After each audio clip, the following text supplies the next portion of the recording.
Shalom Aleichem Chevra. Have you ever wondered why do we seek out pleasure and entertainment? I believe that the root of all desire is the need for chiddush. Let me explain.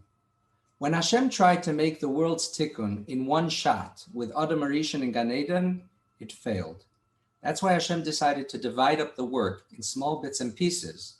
With 613 mitzvahs, 6,000 years of work, and millions of different people. But every moment of our lives is a chance to bring a little bit more light into the world that never existed before. And in this way, over time, all of mankind accomplishes what was impossible to accomplish in one shot. It's sort of like a car jack. We can't pick up a car with our bare hands, but if we use a jack and make hundreds of little turns of the crank, we can lift up the car in the end. So man was created for chiddush, to find new light at every moment. But HaKadosh Baruch Hu created the bad in the same as he created the good. So in the same way that our souls desire a new godly light at each and every moment, our body desires new pleasures, hischadshus, something new, each and every moment. A person who fails to feel any hischadshus in his life becomes very quickly depressed. I was thinking maybe that's why the word chiddush and the word sameach are almost the same letters. Both of them have a shin and a ches, and the daled and mem are interchangeable because they're both multiples of 4. You can't have simcha without chiddush. And that's why man is always chasing pleasure. Because by nature, we were built to use every moment to bring a new light to the world that was never here before. So when we misuse this koyach and we focus on our bodies, we end up seeking pleasures.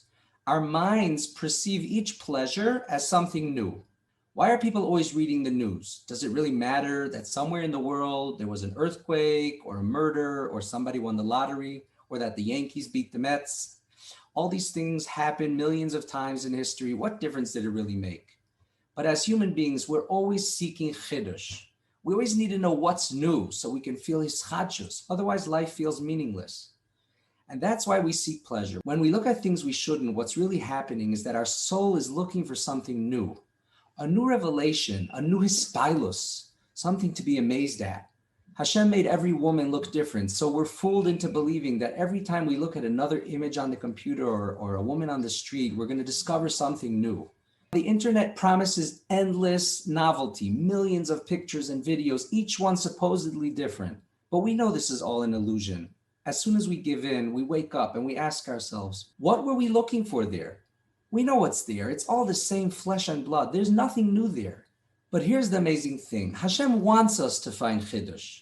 We were built this way so that each and every moment we bring a new light to our souls and to the world. Like Chazal say, B'chol yoim yu beinecha kechadoshim. Each and every day, the Torah and mitzvahs needs to be like new to us. But we get to choose where we want to find our chiddush. If we decide to find chiddush in the news, whether it's politics, sports, or we look to find chiddush in entertainment, to watch the latest movie that came out, or if we seek to find new pleasures in food or in looking at things we shouldn't, etc., we become quickly disillusioned. We were hoping for something new, but we end up feeling empty because there's really nothing new under the sun. As Shlomo HaMelech says in Koheles, Ein kol chadash tachas hashomesh. This world doesn't provide anything of substantial chiddush.